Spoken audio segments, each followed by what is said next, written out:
प्रणाम। सब लोग कुशल मंगल से होंगे और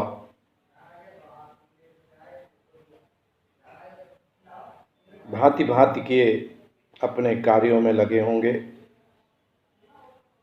आर्थिक जीवन बड़ा महत्वपूर्ण होता है। अगर आप या आपका परिवार आर्थिक रूप से बहुत परेशानी में है तो कहा गया ना कि भूखे भजन न होई गोपाला। तो भूख पेट ये स्थिति ऐसी होती है कि जब पेट भूखा हो तो ना अधर्म होता है ना अध्यात्म होता है, क्योंकि सबसे बड़ा धर्म उसका पेट का भोजन है। आज हम एक ऐसी सामाजिक कुरीति की चर्चा करेंगे जिस पर पुनः बौद्धिक आश्रम के अनेक अनुयायियों ने, मेरे मित्रों ने फिर से कहा है कि इस पर पुनः चर्चा करें। मृत्यु का संस्कार। मृत्यु स्वाभाविक है, सबकी होनी है, होती है, और परिवार के सबसे जो अजीज होते हैं वो धीरे धीरे इसी रास्ते जाते रहते हैं। लेकिन ये तो कटु सत्य है, इसका सामना हमें आपको सबको करना होता है। तो पहले मैं वर्णन करूंगा कि जब अंतिम संस्कार करके हम आते हैं, चाहे उसको जलाया गया हो, चाहे दफनाया गया हो, या अन्य आपकी स्थानीय समाजों की जो रीति है उसका पालन किया गया हो, लेकिन कुरीति ये देखी गई है कि जहां पुरानी प्रथा थी कि एक एक चावल दे दिया गया, जो घर में लौटे स्मशान घाट से मुंह में वो चावल डालते थे और नीम की पत्ती मुंह में डालते थे। नीम की पत्ती के पीछे वैज्ञानिक तथ्य भी था। आप मृतक को जला करके या दफना करके घर आ रहे हैं तो नीम शुद्धिकरण के लिए बहुत आवश्यक था। शायद इसीलिए पूर्वजों ने नीम की पत्ती को खोटने के लिए कहा। उसका मतलब खोटना बाद में ले लिया गया, लेकिन था यही कि नीम की पत्ती खाइए, चबाइए। और उसके बाद कोई नाश्ता पानी भोजन बिल्कुल नहीं होता था। मगर अब मैंने अनेक बार खुद देखा है और तमाम मेरे पास इस तरह के संदेश आ रहे हैं कि आचार्य जी इस पर विशेष रूप से फिर से कहिए। लौट करके जब आप घर पहुंचते हैं मृतक के, तो सांत्वना देने के लिए आप थोड़ी देर रुके रहते, लेकिन जब तक स्नान नहीं करें तब तक शुद्धिकरण भी पूरी तरह से नहीं होता है। आप देखते हैं कि कोरोना के समय कैसे वायरस बालों में, शरीर में, कपड़ों में, सब जगह होता है। उस स्थिति में नाश्ता पानी भोजन करना तो बिल्कुल ही गलत है। कुछ लोग कहेंगे कि हमने तो वहीं स्नान कर लिया था। 2 3 4 10 12 लोग हो सकते हैं जिन्होंने स्नान किया हो, लेकिन इसका मतलब ये नहीं कि उनको इतनी भूख लगा ही कि लौट करके वो भरपेट भोजन करें या अच्छा सा नाश्ता करें। इसकी कोई ज़रूरत नहीं, ना वो अवसर भी होता है। इसलिए वो बिंदु समाप्त हो जाता है कि आप नाश्ता करें। आप सांत्वना दे करके अपने अपने घर चले जाते हैं, सहानुभूति प्रकट करके घर चले जाते हैं, धीरज बंधाकर घर चले जाते हैं। यही उचित है। भोजन का आग्रह जो अंतिम यात्रा में साथ गए थे उनके लिए भी शोभा नहीं देता है, और उनके लिए कहना भी बहुत ही गलत है। और मैं तो कहता हूँ कि उस आत्मा, जिस मृतक की आत्मा को आप शांति प्रदान करने के लिए सब बैठे होते हैं, उसकी आत्मा को तो कष्ट भी होगा कि उसको जला करके या दफना करके आए हैं और आप अच्छा से अच्छा नाश्ता कर रहे हैं। तो मेरा अनुरोध है कि आप तक बात पहुंचनी चाहिए और इसको आपको समाप्त कर देना चाहिए। अब हम इसी के अगले संस्कार, मृत्यु का जो संस्कार होता है, सब जगह नहीं होता है, 13वीं का संस्कार होता है। 13 दिनों बाद या 13वें दिन हम फिर इकट्ठा होते हैं, निकट संबंधी, मित्र, परिवार और अड़ोस पड़ोस के लोग एकत्रित होते हैं। यह अच्छा है क्योंकि सांत्वना देने के लिए एकत्रित होते हैं। सांत्वना देने में धीरज बनता है मृतक के परिवार में, और उनको लगता है कि उनको ढाढ़स बनाने वाले बहुत संख्या में हैं, तो जाना चाहिए। मगर वहाँ मृतक के परिवार की आर्थिक स्थिति बहुत लोगों की खराब होती है, और अनेक मृतक होते हैं जो जवानी में मृत्यु को प्राप्त हो जाते हैं, यंग होते हैं। इन घरों में मृतक का परिवार तो वैसे ही टूटा होता है, उसके यहाँ 13वीं में भोजन करना ये न धर्म के अनुसार सही है, न कर्म के अनुसार सही है, न सामाजिक रीति के अनुसार अब सही है। जब भी जिस तरह का समाज होता है, पहले चला होगा लेकिन अब ज़्यादातर जो समाज विकसित हो गए हैं, समझदार हैं, उन्होंने इसको छोड़ दिया है।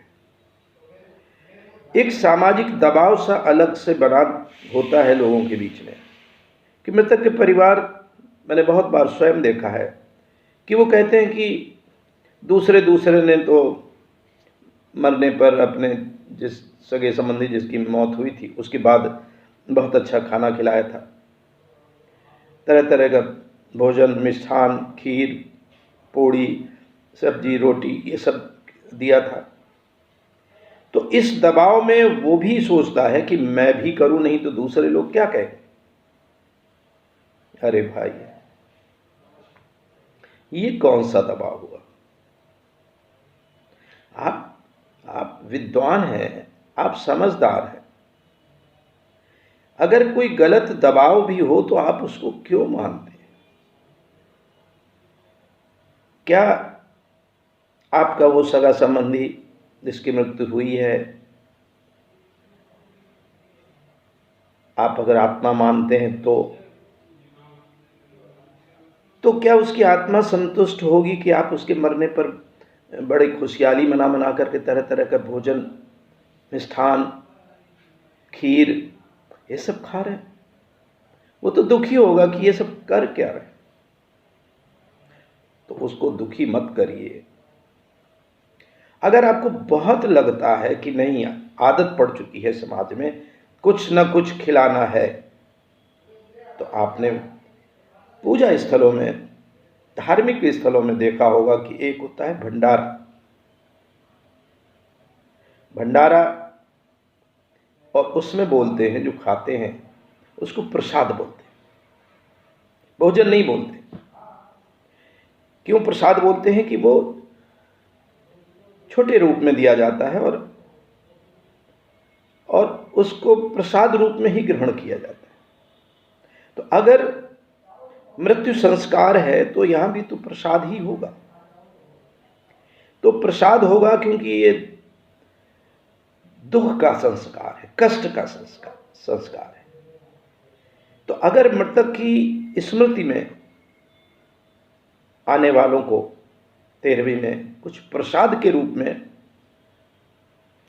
पूड़ी सब्जी दे दीजिए, चाय नाश्ता दे दीजिए, वो भी जरूरी नहीं है। आपको लगता है कि नहीं, बिना खिलाए हमारा काम नहीं चलेगा, तो बस प्रसाद स्वरूप आप भंडारा में जैसे होता है पूड़ी सब्जी दे दीजिए। फिर ये नहीं कि कई प्रकार की सब्जियां बनाएं, पूड़ी के साथ कचौड़ी भी बनाएं, ये मत करिए, इसमें पाप के भागीदार होंगे आप। अब आपने इतना दे दिया, लेकिन मेरा अगर मत माने तो मैं कहूँगा कि केवल शोक सभा करें। मैंने अनेक जगह देखा है, स्वयं देखा है, आप सबने देखा होगा कि खाने पीने में सब लग जाते हैं, भांति भांति के भोजन मिष्ठान में सब लग जाते हैं, और भोजन की ही चर्चा होती है, खाने पीने की चर्चा होती है। वहाँ कोई चर्चा मृतक के बारे में नहीं करता है, और करता है तो चंद लोग करते हैं जो बहुत ही निकट होते हैं मृतक के। तो जबकि उसकी स्मृति के लिए आप इकट्ठा हुए हैं, शोक सभा के लिए एकत्रित हुए हैं, उसकी याद के लिए एकत्रित हुए हैं, और उसकी याद आवश्यक है, उससे प्रेरणा लेनी होती है। उसने हो सकता है बहुत बड़ा आदर्श जीवन जिया हो जिससे समाज को लाभ हो, तो उस दिन उस पर चर्चा होनी चाहिए, उस पर विचार मंथन होना चाहिए, न कि केवल भोजन का कार्यक्रम चल रहा है। हम लोग शिक्षित प्राणी, मनुष्य योनि ब्रह्मांड में अब तक की शोध में, विज्ञान की शोध में भी सर्वश्रेष्ठ विकसित मस्तिष्क की योनि है। अब तो आपको तो ये शोभा नहीं देता। कभी मैंने इस भोजन को गिद्ध भोजन कहा था। गिद्ध मृतक को खाते हैं और खुशियां मनाते, उछल उछल करके खाते हैं, तो ये बिल्कुल नहीं होना चाहिए। और फिर भी इसके बाद आप और कर्मकांडों के सहारे रहें। कभी पिंडदान होता था, अभी भी बहुत लोग पिंडदान करने जाते हैं, और रीति रिवाज स्थानीय आपके अपने हो सकते हैं। उसमें अपने अपने तर्क हो सकते हैं कि इससे आत्मा को शांति मिलेगी, या 13वीं में तरह तरह के भोजन के साथ साथ मृतक की आत्मा को पहुंचाने के लिए अलग से दाल चावल आटा चारपाई लालटेन और जाने क्या क्या सामग्री कि वो मृतक की आत्मा को पहुंचाना है, वो भटक रही है। ये कहीं रीति रिवाज का ही प्रकरण था। अब जो पढ़े लिखे समाज में जागरूक हो गए हैं, वो उन्होंने ये सब छोड़ा है। अब मैं दर्शन और धर्म की बात करूं। वेदांत दर्शन में आत्मा और परमात्मा का संबंध ये है कि आत्मा जब तक जीव के रूप में शरीर में रहता है, तब तक तो शरीर को संचालित करता है, लेकिन मृत्यु के पश्चात आत्मा परमात्मा में लीन हो जाता है, आत्मा ब्रह्म में लीन हो जाता है। ये वेदांत के अनुसार भी होता है। कुछ एक मत ने यह कह दिया कि कर्म के अनुसार आत्मा भटकती रहती है। अगर बुरे कर्म किए हैं तो भटक रही है, अच्छे कर्म किए हैं तो स्वर्ग में जा रही है, बुरे कर्म किए हैं तो नरक में जा रही है। तो अगर कर्म के अनुसार भटक भी रही है तो आप उसके लिए कुछ जो भी कर रहे हैं वो तो आपके कर्म हैं, उससे उस आत्मा को क्या लाभ होगा? ये कह देना कि हाँ उसके लड़के ये दान कर दें, पुण्य कर दें, तो उस मृतक की आत्मा को लाभ होगा, ये वैज्ञानिक नहीं है। कर्म की थ्योरी में यही कहा गया कि जो कर्म करता है उसी को फल मिलता है, न कि दूसरे के कर्म का। तो कर्म जिसने किया, अब यहां कर्म जिसने किया, शरीर तो यहीं रह गया। शरीर मृत होने के बाद वो यहीं रह गया जिसको आपने जलाया है या दफना दिया है। आत्मा ब्रह्म में लीन हो गई, क्योंकि आत्मा सर्वशक्तिमान है। वो आत्मा और परमात्मा एक ही ऊर्जा है। वो भटक कैसे सकती है? बिल्कुल कभी भी नहीं भटक सकती है। अगर भटकेगी तो फिर वो आत्मा नहीं है, फिर वो परम शक्तिमान नहीं है। और हम कहेंगे शक्तिमान है, हम कहेंगे सर्वशक्तिमान है, तो फिर भटक कैसे सकती है? तो दोनों स्थितियों में शरीर तो यहां रह गया और आत्मा ब्रह्म में लीन हो गई। वो भटक नहीं रही, ब्रह्म में लीन हो गई। तब स्वर्ग और नरक का कोई औचित्य नहीं है। उस आत्मा को कुछ सामग्री पहुंचाने का कोई औचित्य नहीं। सामाजिक रूप से समाज में कर्म की थियरी वो अच्छी लगती है और उसका प्रभाव जहां तक अच्छा होते रहना चाहिए, ताकि लोग अच्छे अच्छे कर्म करें, बुरे कर्म ना करें। लेकिन बाद में फिर उसके आधार पर हम धार्मिक लोगों को, आध्यात्मिक लोगों को, दार्शनिक लोगों को सावधान रहना चाहिए कि कहीं उसका दुरुपयोग ना हो। धर्म के नाम पर, अध्यात्म के नाम पर दुरुपयोग नहीं होना चाहिए। इससे हमारा जो धार्मिक चरित्र है वो लांछित होता है। हम आध्यात्मिक रूप से परिपक्व नहीं कहे जाएंगे।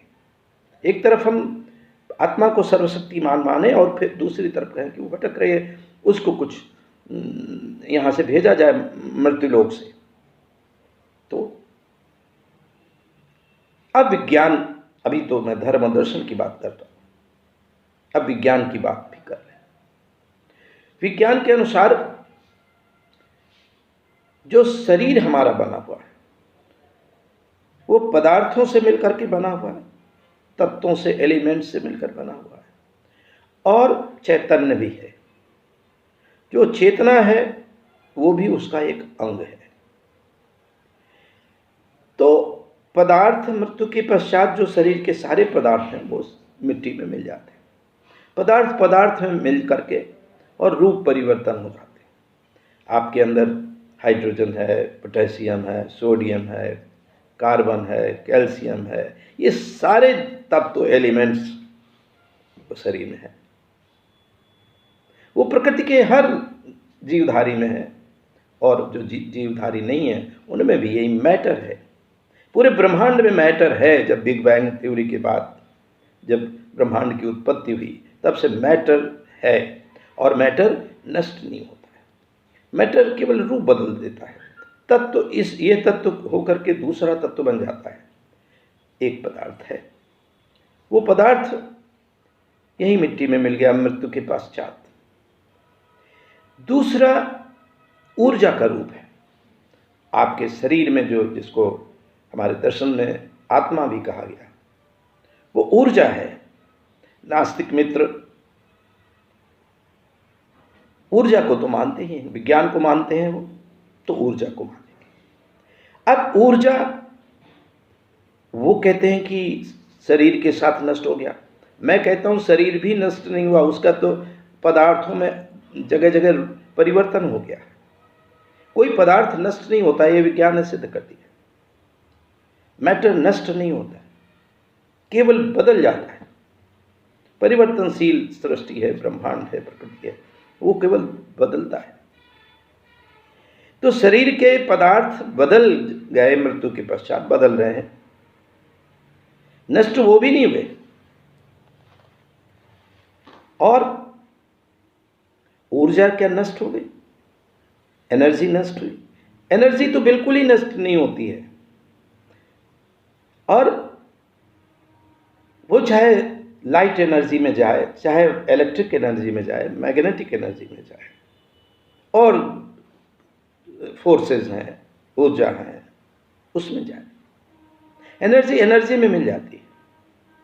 एनर्जी का भी रूप परिवर्तन होता है, और एनर्जी के लिए भी कंजर्वेशन ऑफ एनर्जी होती है, वो भी केवल इंटरचेंज होती है, नष्ट नहीं होती। तो मैंने धर्म का, मैंने दर्शन का, मैंने विज्ञान का, सबका वर्णन करते हुए ये बताया कि आत्मा कहो या आप जो भी कहते हो, शरीर वो पदार्थों से बना है, वो यहीं रह गया, उसको कहीं किसी अपने कर्मों का, क्योंकि वो यहीं रह गया तो वहाँ कोई मतलब नहीं है कि उसको लाभ होगा या हानि होगी। और जो आपके अंदर से ऊर्जा बाहर निकल गई, वायु भी थी शरीर में, वो भी निकली, आकाश भी था, क्षिति जल पावक गगन समीरा, क्षिति जल पावक गगन समीरा, गगन आकाश, वो ऊर्जा में चली गई, मिल गई, उसको ब्रह्म कह दिया गया। और विज्ञान के शोध जारी हैं, जारी हैं, जारी हैं, चलते रहेंगे पूरे ब्रह्मांड में। और अभी तक तो केवल सौर मंडल को जानते थे, फिर सौर मंडल के बाद में पता चला कि इसी तरह के असंख्य सूर्य हैं जिनको तारे कहते हैं, फिर इसी तरह के अनगिनत आकाश गंगाएं हैं जिनको गैलेक्सी कहते हैं, जिसमें एक हमारी गैलेक्सी का नाम आकाश गंगा है। और जाने कितनी जितनी गैलेक्सीज हैं, आकाश गंगाएं हैं, उनसे मिलकर के एक यूनिवर्स बनता है, ब्रह्मांड बनता है। और अब ये भी थियरी आ गई है कि ये ब्रह्मांड फैल रहा है, तो या तो सिंगल यूनिवर्स की थियरी है या पैरेलल यूनिवर्स की थियरी है कि इसी तरह ब्रह्मांड और हैं, ब्लैक होल्स उन्हीं में से हैं। इतना विस्तार है उस सृष्टि का। और अगर ये सृष्टिकर्ता, ये जो है सारा सिस्टम, ये केवल एनर्जी और मैटर का सिस्टम, लेकिन विज्ञान ने ये खोज लिया है कि केवल मैटर ही नहीं, एंटी मैटर भी है, एनर्जी में डार्क एनर्जी भी है, क्योंकि पूरे ब्रह्मांड में जो परसेंटेज है स्पेस में वो डार्क एनर्जी का ज़्यादा है, डार्क मैटर भी है, जिससे ब्रह्मांड संचालित हो रहा है। तो इतना सब कुछ शोध पर शोध हो रहा है, तो कहीं जो हमारे फिलोसफर, हमारे दार्शनिक जब कह उठे थे कि नेति नेति ब्रह्म के लिए कहा था, वेदों में कहा गया था, नेति नेति न इति न इति, तो विस्तार अनंत है, आप अभी तक उसका छोर नहीं पा सके। तो उसके लिए ब्रह्म कहा गया तो संभवतः उचित ही है। विज्ञान भी कोई ना कोई नाम रखता है, जितनी भी खोजें होती हैं, अनाम कुछ भी नहीं रहता है। एस्ट्रोनॉमी जो खगोल विज्ञान है, जितने भी ग्रह उपग्रह सौर मंडल में या उसके बाहर जो तारे सितारे सूर्य, जितने भी अभी मैंने वर्णन किया, वो सारे सबके नाम रखे गए। तो पुराने दार्शनिकों ने भी ये सब चिंतन किया था। अब वो विज्ञान के अनुसार चिंतन नहीं था, मगर वो जो मेटाफिजिक्स होती है, तत्वशास्त्र के अनुसार वो बहुत ऊंचाइयों तक पहुंचे थे। तो उन ऊंचाइयों के आधार पर ब्रह्म की बात कही थी, आत्मा की बात कही थी। तो जब इतना विस्तार है और ये आज की स्थिति में ये वैज्ञानिक है कि ऊर्जा नष्ट नहीं होती है, मैटर नष्ट नहीं होता है, तो हम इन संस्कारों में, रीतियों में अपने आप सुधार जरूर कर लें। दूसरा दृष्टिकोण और भी है। मैंने देखा है कि मृतक के परिवार 13वीं अच्छी तरह से करने में 50% तक उधार लेते हैं। वो आर्थिक बोझ से लद जाते हैं। तो एक तो मौत हुई, दूसरा आर्थिक रूप से परेशान हो गए। तो आप सहानुभूति व्यक्त करने गए थे कि आर्थिक बोझ बढ़ाने की और उसकी चिंता बढ़ाने। आप उस परिवार पर बोझ बनेंगे। अगर खाना खा करके निकलते हैं तो बोझ बनते हैं। और मेरा मत है कि वहाँ जाएं और शोक सभा करें, और जैसे लड़की की शादी में, कन्या की शादी में आप कुछ नेक देते हैं, कुछ मुद्रा देते हैं, ऐसे उस मृतक के यहाँ कुछ भेंट दे आए, कुछ धन दे आए, ताकि वो जो टूट रहा है परिवार, उसको कुछ आपका सहयोग मिल जाए। आपका मानसिक सहयोग, आपका सामाजिक सहयोग और उसी के साथ आर्थिक सहयोग। विश्वास है कि आपने गंभीरता से सुना होगा, और केवल सुना ही नहीं होगा, आप कर भी रहे होंगे। बहुत सारे लोग कर रहे होंगे जो कुरीति को दूर करके जीवन को सरल और सफल बना रहे होंगे। जो लोग अभी नहीं कर रहे हैं, उनसे अनुरोध भी है और मेरी प्रार्थना भी है कि उस मृतक की आत्मा को शांति भारी भारी भोजन कराने से बिल्कुल नहीं मिलेगी। उस आत्मा के बारे में मैंने पूरा विवरण दिया है, ऐसा ना करें। निश्चित रूप से समाज में सुधार की प्रक्रिया चलती रहती है, और इस प्रक्रिया में भी बहुत तेजी से सुधार की ज़रूरत है। हमारी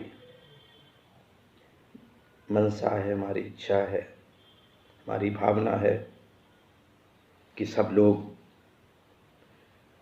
इस संस्कार को, पवित्र संस्कार को बड़े ही सादगी से मनाएं, बड़े ही प्यार और कष्टों में आपस में जो मानसिक आदान प्रदान होता है उसके साथ मनाएं। एक दूसरे पर बोझ बिल्कुल ना बने। पूरी शुभकामना है और आशा है, विश्वास है कि आप उदाहरण प्रस्तुत करेंगे, मुझे भी सूचित करेंगे कि आपने इतना सुधार किया है। आप स्वयं नायक हैं समाज के, आप स्वयं उन्नायक भी बनिए। तो नायक के साथ उन्नायक मेरी शुभकामना है, मेरा आशीर्वाद भी है।